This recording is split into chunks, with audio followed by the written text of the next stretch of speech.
Juancho Montoyo's walkie-talkie crackles as 30 armed men and a few women stand by at the ready in one of Caracas' toughest neighborhoods. This collective, which could be described either as a politicized gang, or a community protection squad, depending on one's point of view, maintains a degree of order in the January 23 barrio, allegedly working with Venezuela's socialist government and dealing ruthlessly with opponents. As insecurity continues to plague Venezuela, collectives such as Juancho's Tupamaros are set to play an increasingly important role in defending the Bolivarian Revolution inspired by former Venezuelan leader Hugo Chavez. Violence is a tool, Juancho, a leading figure in the Marxist group, told Al Jazeera in an April interview following a Tupamaro meeting in Caracas. It's going to be seen as something good or bad depending on your interests. With fierce, yet strangely kind eyes, Juancho discusses acts of harsh political violence with a calm, almost soothing matter-of-fact demeanor. If the opposition had won the last election by a small margin, we wouldn't accept that, he said of the campaign led by Enrique Capriles against now President Nicolas Maduro. If the opposition wanted to set up an office here in January 23, that would be impossible, he said, as members of his group would use force to stop them. Al Jazeera visited a meeting of the Tupamaros in April where the group planned strategy, but was not allowed to take notes on the proceedings or photograph the participants, aside from Juancho. There will be trouble. To Venezuela's middle class and some government supporters, the Tupamaros are simply thugs, intent on undermining democracy and fighting a bloody class war through intimidation, kidnapping and other crimes. To their supporters, they are the front line of the rough justice practiced in neighborhoods where the police are too scared, too inefficient, or too corrupt to inspire public trust. Founded in the 1980s and inspired by Marxist rebellions across Latin America, the Tupamaros, who take their name from an indigenous Peruvian anti-colonial rebel, began largely as a crime-fighting organization in January 23 and other poor neighborhoods. In January 23, the collectives are the authority, they set the rules for living, Jose, a former officer with Venezuelan military intelligence, display, told Al Jazeera, requesting anonymity for fear of violent reprisal. If you get along with them, you'll have no problems, but if you compete with them in the drug business there will be trouble. It's even worse in ideological terms. To infiltrate the group during the 1990s, display sent in an undercover agent posing as a left-wing journalist who would feed information to Jose. Jose then registered a basketball team in the January 23 ghetto to get involved in the community and monitor developments. They have two faces, a dark face and a public face, the former officer said. They were involved with drug trafficking and kidnapping on one hand and social cultural work and sports on the other. They did some things that were good for their community. The money they would raise, they would use to arm themselves. A poster for an upcoming salsa dance hangs on the wall of their meeting room in a cultural center inside January 23, alongside posters of Hugo Chavez, Che Guevara and other leftist icons. It's unclear how much popularity the Tupamaros and similar collectives retain in January 23 and other poor neighborhoods across Venezuela. Residents shopping in neighborhood stalls refuse to discuss the matter. The exact number of members involved with Tupamaros and other far-left collectives, including La Piedrita, the Caracas Revolutionary Movement and the United Revolutionary Front, is also difficult to track, according to research from the National Consortium for the Study of Terrorism, a think tank based at the University of Maryland. Members of the Tupamaros said they received guerrilla training from the Revolutionary Armed Forces of Colombia, FARC, a group which also uses kidnapping and drug trafficking to finance a long-running Marxist insurgency in neighboring Colombia. Government connection? Since the socialists won their first election in 1998, Venezuela has seen impressive declines in poverty and inequality, accompanied by a sharp rise in violent crime. When asked why he believed crime had increased, despite the tough tactics his group uses against lawbreakers, Juancho simply said, "That's a hell of a question."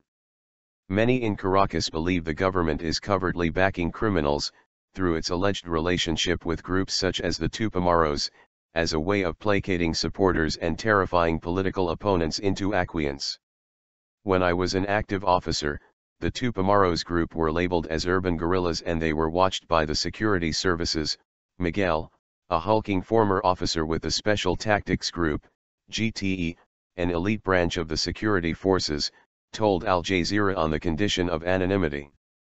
When Chavez came to power, people in the Tupamaros were tasked with looking after some government VIPs.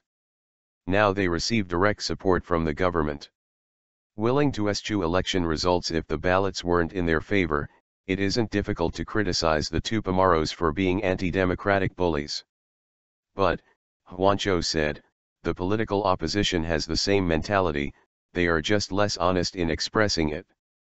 In 2002, when they took power in a coup for 48 hours, they abolished the constitution, Juancho said of a short-lived putsch led by Pedro Carmona, boss of Venezuela's largest business association. No country in the world would accept that.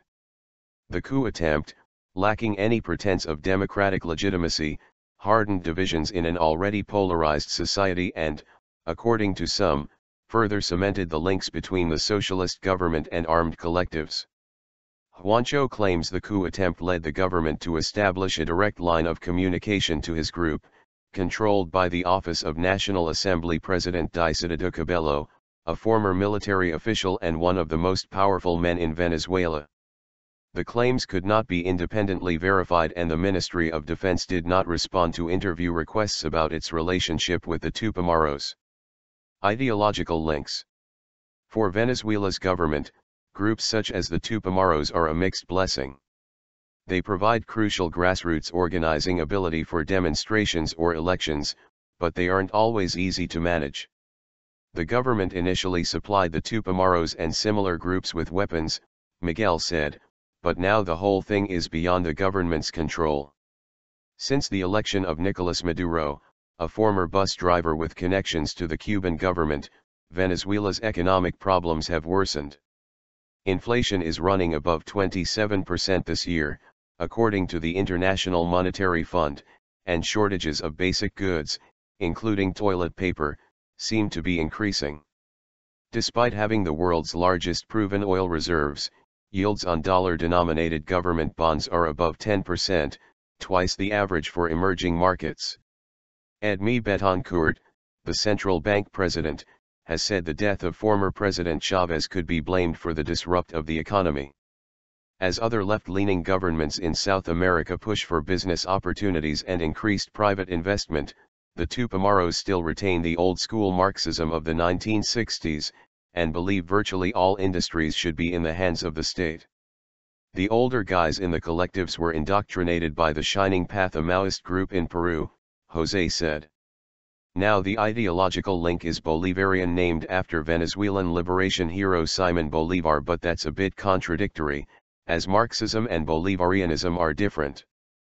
Now working in private security, Miguel keeps in touch with some of his old friends from the display. Today, many of the senior security advisors to the military come from Cuba, especially its G2 intelligence unit, he said. While the Tupamaros are feared and respected in their own neighbourhoods, they are no match for well-trained, serious military operatives, he said. Their time will come. The goal of the Tupamaros is no longer a full-blown insurgency in the short term, Juancho said, but a strategic alliance with the government. They represent Maduro's left flank, as the government looks to keep its core support base, while trying to find new allies, even reaching out to its sworn enemy, Uncle Sam, during a recent Organization of American States summit. Increasingly tight elections show that crime, corruption and inflation are alienating the government's initial middle-class supporters and even some of the poor. To continue winning elections, most observers believe Venezuela's government needs new foreign investment and tighter monetary policy to combat inflation. Those policy goals clash with the Tupamaros' ideological agenda, but in the near term the government is likely to continue relying on them, former security officials said, as it needs the grassroots political muscle. As men with pistols bulging from beneath their jeans watch Juancho talk, he gives a clear message about deepening the Bolivarian Revolution with further and faster nationalizations of private property. He saves particular scorn for the red bureaucrats, officials close to the Socialist Party, who have become wealthy from high oil prices and government largesse during the Chavez years. "I hope they are enjoying drinking their scotch now," he said with a wry smile. "As we get closer to a true revolution, their time will come."